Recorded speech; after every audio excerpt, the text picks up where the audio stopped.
Hi everybody, welcome back to the Dr. Sia channel.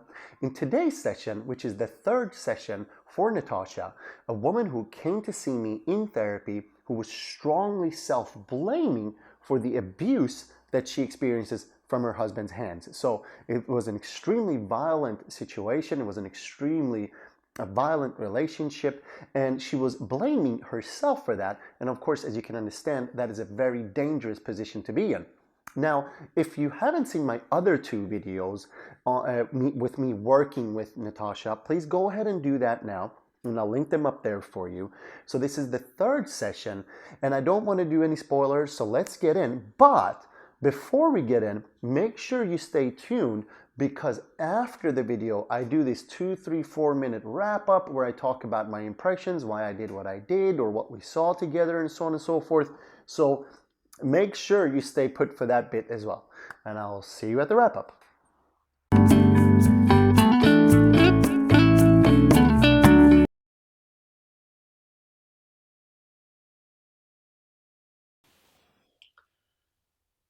Natasha, where would you like to start today? Well, I'm glad I'm coming to these sessions. This is my third session here now, and I am glad, but and I do feel like we're getting somewhere, but I disagree with you. I don't think I'm a violent person at all. You're a violent person? What do you mean? Well, in our last session, you said, when I got angry, you said that I'm angry, I'm a violent person. I'm not a violent person. Okay, it's my idea for you that you might be a violent person if you're an angry person. I'm angry. I'm not. Yeah. But I'm not a violent person. I I'm just angry. I understand. I understand that. And we can, I think both of us agree that violence is an action, that a violent person is acting on possibly on their aggression, but that you would never do that. If you're angry, you would never need to be a violent person. No, I'm not a violent person. That's I would right. never need to be violent. Right, yeah, okay. So you could be angry without being violent. Yeah, Right. I'm angry, but I'm not violent. Yeah, I understand I'm that. angry. Yeah, that makes sense. That makes sense. And you've come to realize that perhaps you're angry. I am angry. Yeah. I am angry. Yeah. I'm angry. That's Yeah. true. Yeah, I've come to realize that I'm angry. Yeah. Okay. And what is there any specific situation that comes to mind that helped you realize this, or how come you came to this realization? What helped you then? My husband came home. Yeah. And he hit me, and I got so angry at him. When was this? Last week. Okay. Yeah. And what? How did you know you were angry? Because I wanted to punch him in the face, but I didn't. All right. And if I can just understand that, what was the feeling that you had? I was just angry. I was so angry. In your body, I mean, how did you feel it in your body? Like just this rage, this anger. Was it the same volcanic heat that you had? It's the heat. It's erupting, yeah. Okay. And I wasn't just anxious this time. I was angry, but I stormed away. I stormed off. I got angry, and I stormed away. Okay, so it's going a little bit fast. Let me just understand a little bit better here what exactly happened. So, how did it start? Your husband came home, and what happened then? He was drunk.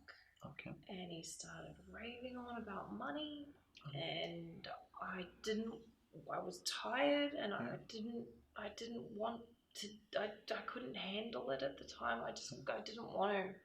So I tried to walk away, and he grabbed me and he hit me. Well, where did he hit you? Punched me in the ribs. In the ribs again. Okay, yeah, same place. Yeah. And then what happened? What happened differently for you? Because normally you would get anxious and you would tell yourself it's your fault. I'm just trying to understand what happened differently there for you. I wanted to punch him. Yeah. I wanted to hit him back. Yeah. I was angry and I wanted to hit him back. And this impulse came to you to hit him back. I was angry. Yeah, you were angry. And then what happened? So you got angry with him, you wanted to punch him back, and then what happened? I stormed off. You stormed off. I stormed away.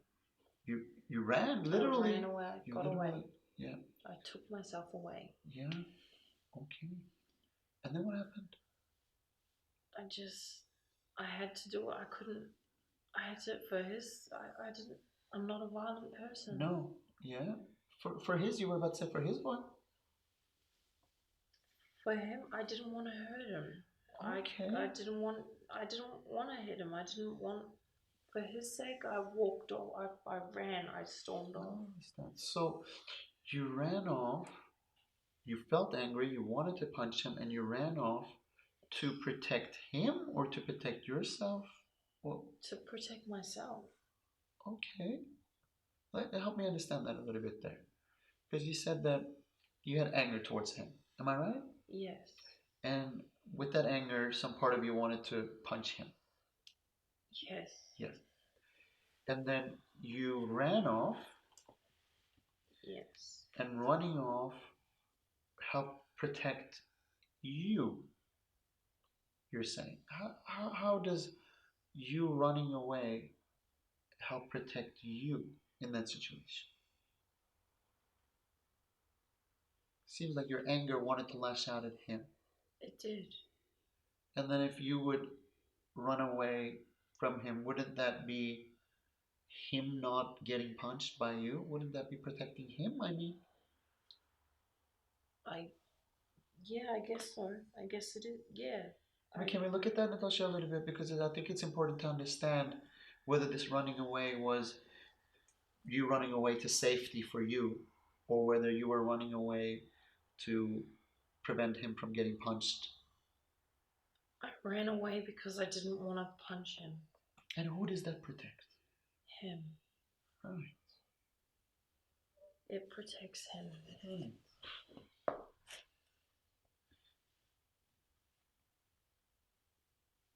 I'm not sure, but how do you think this is linked to this idea that it's all your fault? That you're the one to blame? Do you think that's there to protect you or again to protect him? It's to settle the anxiety down. It's to push it back down. It's to stop it from rising up. That's right. And if it doesn't, if this self-blame doesn't come in, what would happen to your anger then? It would erupt. And he would get hurt. Right? So who would the self-blame protect then? You or him? But it's me doing the wrong stuff. It's me in the wrong here. Natasha, you're going back to that self-blame again. Do you remember how that kept you anxious and not really doing well at all? If you don't go back to that self-blame right now, because you've seen how that's affected you in your life. If you just stay with this idea that what the self-blame does, is it there to protect you or him? It protects him. It protects him. Do you see how it seems like there's, from the way I see it and what you're saying, correct me if I'm wrong on this, but it seems like there are two main things that happened for you here. The same blame, the self-blame, that helps protect him. And then you running away, again, to protect him. Why am I protecting him? Yeah, I'm curious about that too. I'm curious about what it is that makes you protect people, in this case your husband, who's abusing you.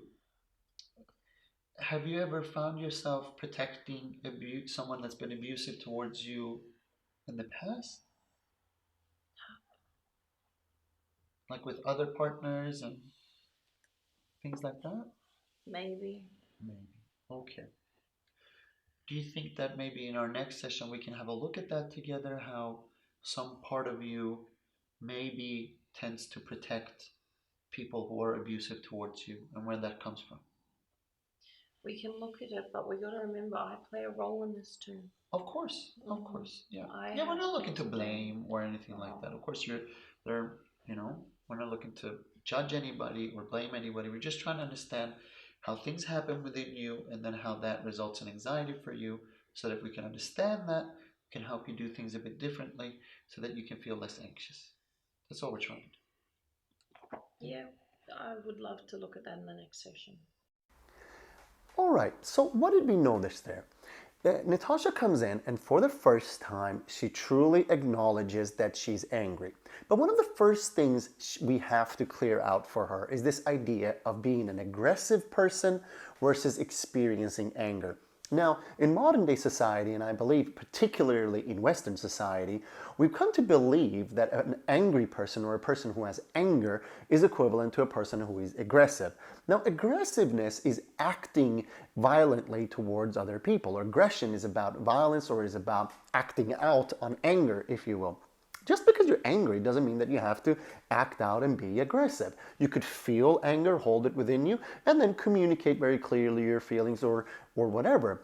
Anger is about making pain stop.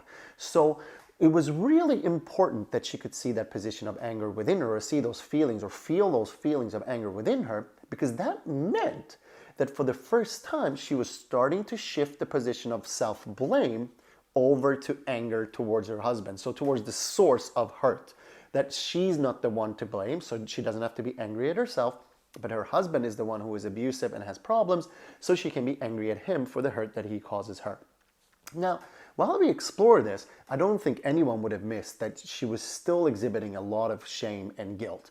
And many of you might be wondering why I didn't address that shame and guilt directly. Well, really in that moment, or at least in those 10 minutes, what I wanted to focus on the most was for her to be able to connect with that anger, and via connecting with that anger, understanding that she's not a bad person, that in fact, what she does with her anger is that to not be aggressive, to not hurt other people with her anger, she self-blames, she runs away, she does everything she can do to protect other people from her anger, even when those people are abusive. And I think seeing that position, seeing the position of protection, that there's some part of them that wants to be protective, already functions as a way to reduce blame and shame. That they are not bad, she's not a bad person for wanting to make the pain stop, for being angry. So that was a pivotal, important moment in therapy. And another really important thing for us to look at was this idea of, well then, why? Why do you protect your abusers? Where does that come from? We ask her if this is just something that happens with her husband, or if this has happened in the past as well. She's not really sure. But I get this inkling in that session that there is something much bigger here than just one single abusive relationship, that this is actually a pattern for her. A pattern of protecting other people from the anger that she experiences. And she wasn't quite sure about that, so we left it for then, and then we'll come back next session and see what thoughts that she brings in, what ideas she brings in about this idea of where it all sort of comes from, this pattern of her protecting other people from her anger, even to the point where she would blame herself for the abuse that she experiences. I hope you enjoyed this session. Please drop a comment down below. Let me know what you think about the approach that I'm showing here in these videos. As per usual, I just have to say, yes, these reenactments, they're not role plays. We're not just making stuff up. They're reenactments from real therapy. I'm not super happy with all of the aspects of them. I don't even think that some aspects are really very good therapy. When I look back at some of them, I go, oh gosh, what was that about? But hey, I think it's good enough to stir up a discussion, and I think it's good enough as a learning tool. I think there's a lot of useful things in it. But please, if you do have any comments or any questions about why I did what I did or how I could have done something differently, let me know. Please subscribe, let me know what you think, and press the bell button so I can pop up on your screen, and I'll see you again for the next video.